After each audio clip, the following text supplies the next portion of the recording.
Hello there, ladies and gentlemen, and welcome. So this is actually a rather exciting video for me, and I may sound different, and that is due to the fact that I'm using my LeAcHACiD microphone. I can't recall how you pronounce that.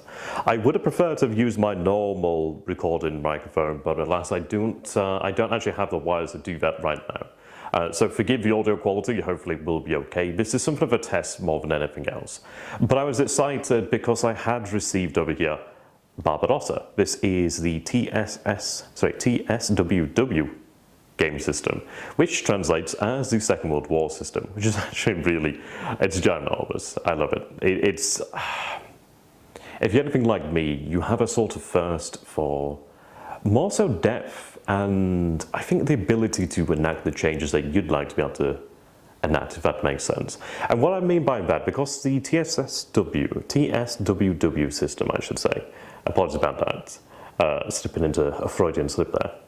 But the actual game system itself is operational in scale, which is fantastic, and I do like that. But we also have rules regarding politics, we have production, administration, logistics, all of that is actually in there, which is really quite interesting. There's actually some very interesting political rules. I haven't had the greatest opportunity to read through the manual as of yet, but that will be on my to-do list. And the reason why I'm doing this video here today is because frankly, well, for one, I wanted to test the actual equipment. I wanted to see how it sounded, I wanted to see what you guys thought to it and how I could improve. Now, I mean, I do have the DSLR setup over here, which is quite nice actually, it gives me something to work with. And actually being in my apartment now, I actually have a table. My God, I actually have the room to record something, which makes a tremendous difference. But yes, I wanted to give you guys an idea of what we actually have here. And I just want to, I'm going to have to like, just momentarily shift this out of the way. I would love to show the actual front cover. It is actually rather amazing. I'm going to go ahead and just show a little bit there. You'll kind of get a reason as to why I can't do this right now. So we're going to have the hammer and sickle here. Now with the actual Barbarossa box, there are two versions. There is a version which has the lovely sign of the Third Reich upon it, and you know what, I like that version because I'd like to, apparently it's a limited edition version, so I'm like, you know what, I'm a sucker, I'm a magpie for anything of that nature. I'm going to go for the spicy edition. But the normal front cover is what you would see here on the actual manual itself, which is the hammer and sickle, and our good German fellow over here, Soldaten, I believe. Soldaten? I don't know how you pronounce that. So what I'm going to go ahead and do here is going to go ahead and open the actual box in a second. I would do so, but I don't want to go ahead and show like a giant swastika on the video. Probably not the best. But I do want to talk about the box here for a second. The box is actually very well constructed. It's very solid. I know that sounds like rather an odd thing to talk about. Sorry about the video being out of focus there. Come on, focus in there. There we are. Seems to want to focus on every aspect of the box, so I can understand that. I'll go ahead and I think in the future I'll probably have autofocus turned off, but for now it's okay. We go ahead and just, there we go, yeah. It's just learning. It's been a while since I've done any camera work, so as you can tell. I'm actually stood behind the camera here at the moment, so not particularly best. But I wanted just to talk about what we have in the box itself, and it is actually really full. Really full. As you can imagine. Let me go ahead and just zoom out here a little bit. We'll zoom in a little bit. No, we'll go out. Sorry about that. I'm sure that's going to give people a little bit of a inertia sickness there, I suppose you could call it. But we have a lot in here. I'm just going to go through this. I'm going to go ahead and remove the actual counters over here, though these are not even all of them. Let me go ahead and grab things. I have actually had a quick look through the box, so things are a little bit jumbled up really. But again, the box is solid construction, which is always a good sign. It is a very large box. Now, there is a small dent on the actual front cover, but I put that down to the postal service more than anything else. It was very well packaged. The box itself is actually really sturdy. I could probably use it as part of the foundations for a new house if I wanted to. But we're going to go ahead and take a quick look through what we have here then. And just sort through things. I will just need to reorganize this. I had a quick look because I was actually really remarkably curious. So things are in a bit of an order, a bit of a jumble. Not so much. I just want to go ahead and take a look and just show you guys what you're actually getting here. Now, I'm going to show you the sheer amount of counters. And there have been some criticisms of the TSWW counters because they're quite thin, but in fairness, I have nothing against that, really.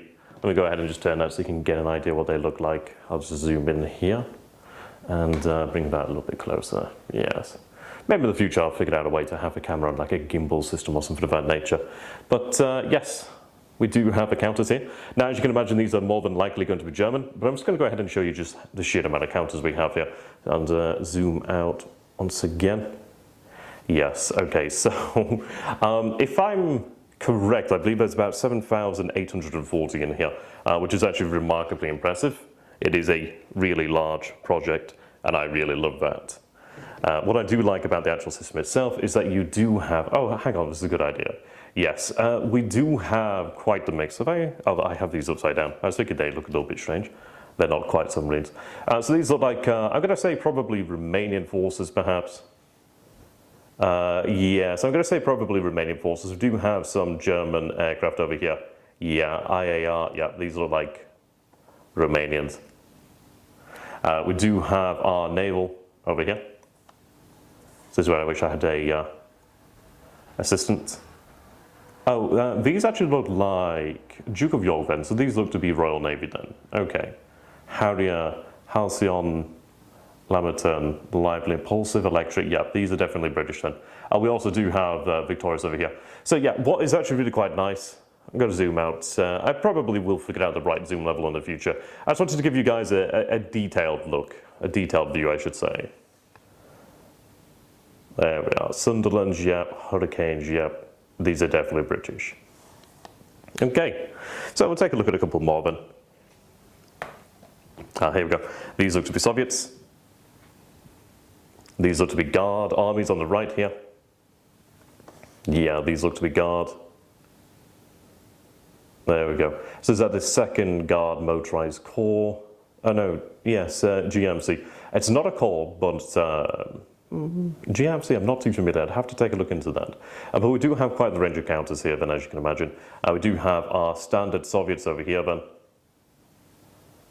As you can see, looks like we have some regiments over there. Cavalry division here. We do have commands. Very nice. There we go. So yes, so there's quite a large number of them. And it will be intriguing. I think over the course of the next few months really, and probably the next few years as I really go through the system and learn how the actual system works and just understand how to actually play it is, I'll probably go ahead and use the smaller scenarios. There are small scenarios, believe it or not, and I'll be using those really. Just to try and understand the system, learn the system and just showcase the system itself really. So, what I'm going to go ahead and do then is, we'll take a look at the maps in a short moment. I just want to show you what you actually get in the box then. So, we do actually gain some really nice stuff over here. So, a little bit of advertisement here from Distraction Entertainment, which is the actual people who publish it, the name of the company I should say. So, we do have a number of different games coming out in the future. I mean, we do have Kamikaze. Actually, Kamikaze is already out. I Shall Return, which covers the Philippines campaign, I do believe. Kamikaze, I believe, covers the Pearl Harbor campaign and the Central Pacific. Yes, let's take a look there. There are quite a few. Yep, I Shall Return. There we are. 1941. Smash into the Philippines, yes, and then Kamikaze Central Pacific Drive. There we are. And what I like about this then, so it covers, oh hello, from 43 to 45. I forget the name of the one that covers Pearl Harbor, but there you are. Very large games here. Oh, and that's the cover I have. Let me go ahead and cover that up there. Apologies, I missed that one. But we do have quite a number of games, which is really quite impressive. I do have a digital version. I have a vassal version of Singapore, actually, which is really quite entertaining. I've been learning that one. We do have here, when it focuses, Liberation, which covers the invasion of the continent by the Allied forces, and then Vengeance. Now, Barbarossa actually covers up to from 41 to 43, while Vengeance takes it up from 44 to 45, I do believe. And I think it does actually feature, let's take a look over here then, Vengeance. Yes, 1943, reeling from a defeat in late 42, there we are. 1944, but last, sort of the year of 10 victories, the Soviets drive west. Yes, there we are, from 43 to 45. There we are, 6,000 counters there, 10 map sections. And what's really good as well, by the way, is that all of these maps, all of these games actually do link up. Now, this is the actual game that I really want next, the China Incident. The reason being that this is the area that I'm currently studying here at university. Doesn't sound too impressive when I actually just say that I'm a a lowly undergrad, but there's many of you who are undergrads as well, so undergrad unite. Eventually we will be aware of something academically, eventually, a couple of years. But I do like that it covers this here, so we have the actual real complete timeline here from 37 to 1949. Now personally I'd love to see them actually make one that goes back a little bit further on, to actually cover the Warlord period. That would be really, really interesting to have that length of time to really just to see what could actually be done there, really. Maybe even have potentials for war starting earlier. That could be really intriguing.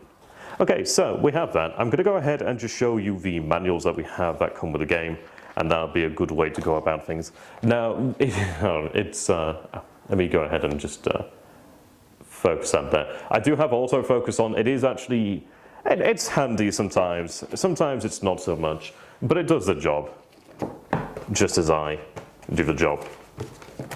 Let's take a look over here then, and then we'll take a look at charts. Now there is, my table isn't normally so dusty, it's just a bit of like, I suppose you could call it a bit of dust or a bit of paper here. So let's take a look at the actual manuals that come with the actual game here, but let me place a little bit more central and zoom in here. So we do have the game rules over here, which is Barbarossa. Now this bad boy is about, well, it's about 167 or so pages of actual information, I do believe. Actual usable rules and etc. And if we take a look over here then, so let me go ahead and zoom out. This is where I wish I had a camera assistant indeed. Let's take a look over here. Yeah, so generally you will have information displayed like that. It's, I mean, a small criticism is that it's not the prettiest rulebook in the world, but in fairness, I do appreciate that it does come binded like this. This is quite nice. I've had a couple, I bought General Quarters 3rd edition, and I have it in this god-awful folder, and it doesn't quite work for me. So I do like this. Normally I would prefer like sort of loose leaf and being able to like fold it over and that with like a binder, but I actually don't mind this. I think due to the sheer amount of information in here, it does make sense. So I quite like that. It's well produced actually, it feels quite nice. The paper is pretty good quality as far as I can say. I don't know what thickness of paper, but it's quite good. And that's what people usually say when they're reviewing this sort of material. But yeah, definitely not the professional. Definitely the eager amateur, I should say. But yeah, pretty good information. It's information dense, but it's not overwhelming. Now, I do have a copy of HANA 1940, which is the GOSS system, the GOSS system, Grand Operational Simulation System, I do believe. And their manuals are a little bit similar to this, but you tend to have like maybe 1 or 2 rows, even potentially 3 rows of information per page, and you have like important everywhere. Good system, I'm looking forward to actually learning that one. But this one, again, it could be a pretty manual, but in fairness, it's one of those when it comes down to the cost. You could have a very pretty manual, but then again, you could always print it out yourself and maybe do something to it. I don't know, but I like it. I think it's pretty good. It gets the job done, really, and that's what matters. Now we do have here a number of additional books. So this is at start. I believe this is an order of battle. Yes, it is an order of battle. There we are. So we have at start, obviously for the scenarios, what forces are deployed and where. Soviet ground forces over here then. There we are. Yep, as you can see, there's a lot of information here. This is a very large game. As I said before, we have about shy of 8,000 counters. And here we are. Again, this is quite a lot of material. There's a lot of actual paper in here. There's a lot of actual material. You can actually see from the sheen there, that shine there, but it's actually, I'm not too sure of the material, but it's quite nice paper. And again, what I do like is obviously that we do have the order of battle information, but we also do have any special rules that may in fact apply, which is quite good there. So that is the Soviet order of battle. You can see the thickness there. We do also have this one, which is really quite nice. The minor nations are really intriguing in my opinion. So that is pretty cool. I believe that we do have, let's take a look at the actual picture here. So it looks like we have the Finns. These potentially look like Romanians to me due to the helmet there, but I could be, of course, wrong. Yeah, so there we are.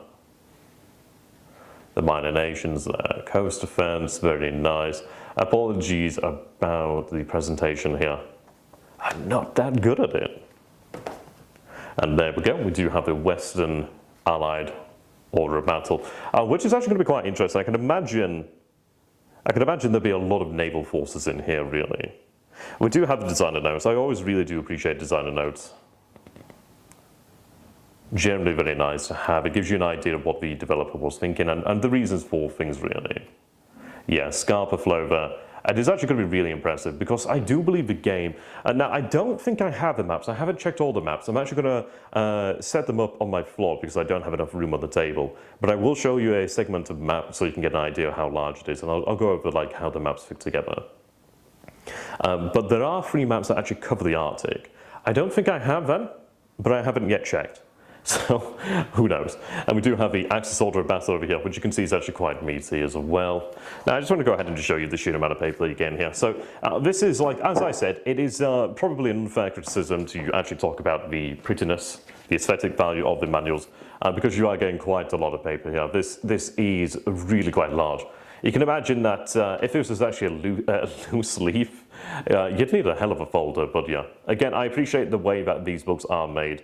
I think they're actually of very high quality. I just wish they were a little bit prettier, but maybe that's just me being a little bit selfish and maybe a little bit vain, but I like them. I think it's one of those of where it's a criticism, but it's one of those of where there's not too much you can do about that, really. Now, I think what we'll go ahead and take a look at next then is we'll take a look at the charts that do come with the game. And the corners are a little bit bent, they got a little bit caught up in the actual box there, but that's fine. Let me go ahead and get this sorted over here.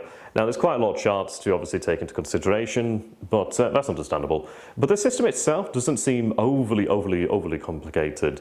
It's not one of those where it's complex for complexity's sake, I suppose you could say. It seems to work. I haven't yet had the ability to try it yet, but I'm going to look forward to that. So let's take a look over here then. So we have here Axis ground and naval forces, so German replacements, and obviously information regarding that, Italians. The game system itself is actually unified, which is very handy in terms of the actual rule set. So you buy one game, you have rules essentially to play them all. The most up-to-date version is the Barbarossa rules at the moment, so everybody uses those.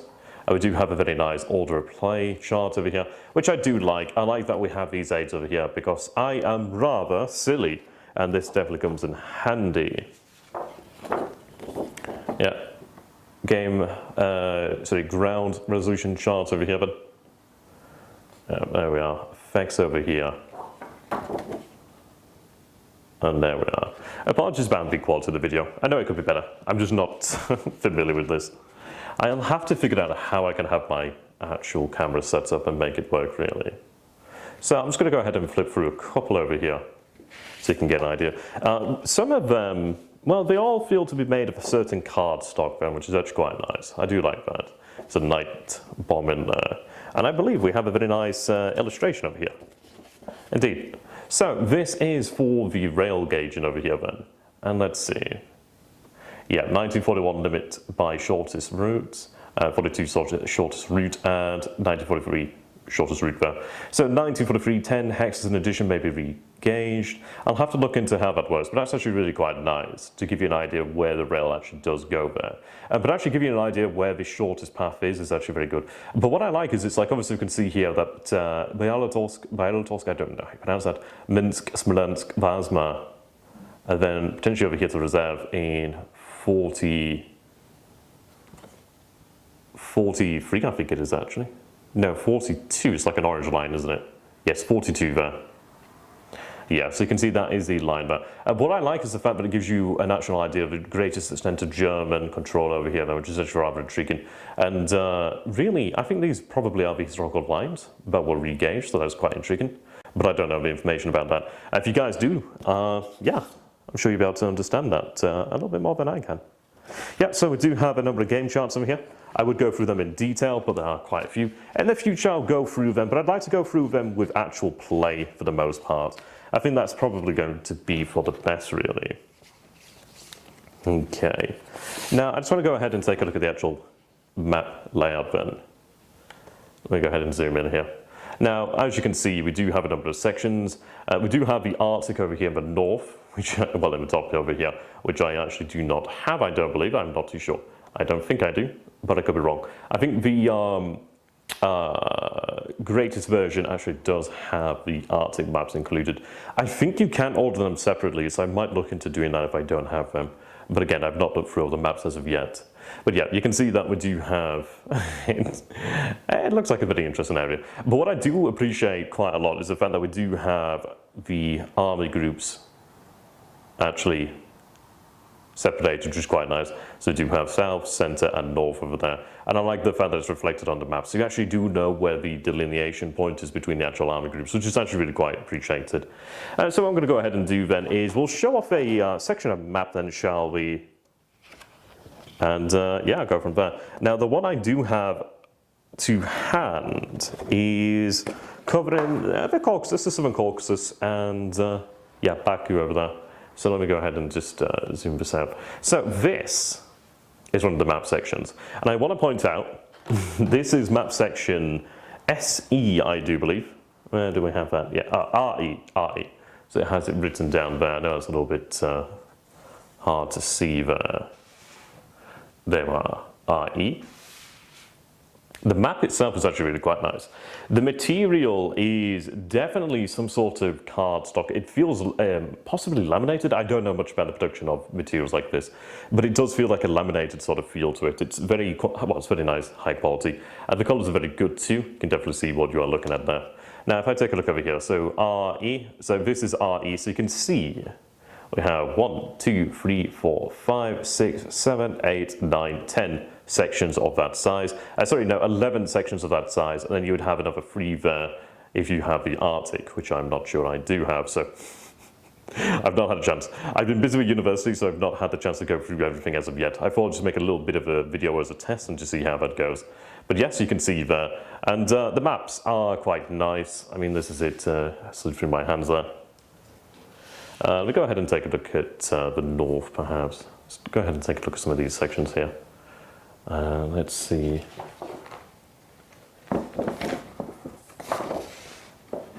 Yeah, so there we are. So Grozny over here.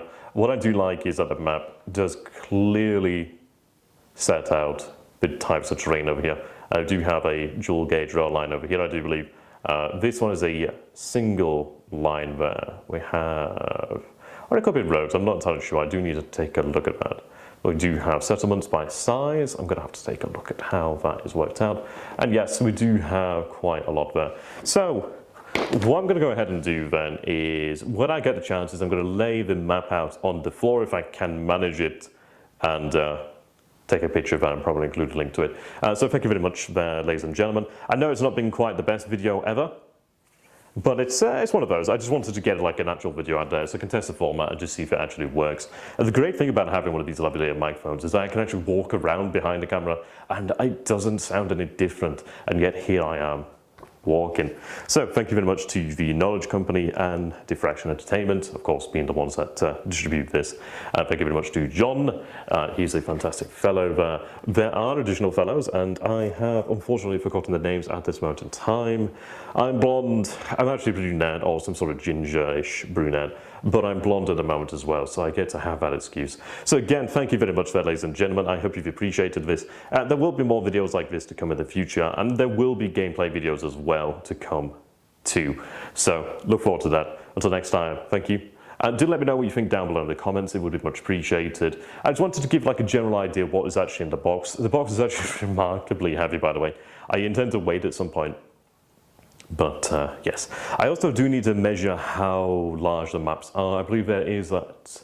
I believe that information is available online, but I'd like to actually take a look at myself and just to take a look at the sheer bloody size of it. So thank you for watching. Jane, but whatever the next one is. Sayonara.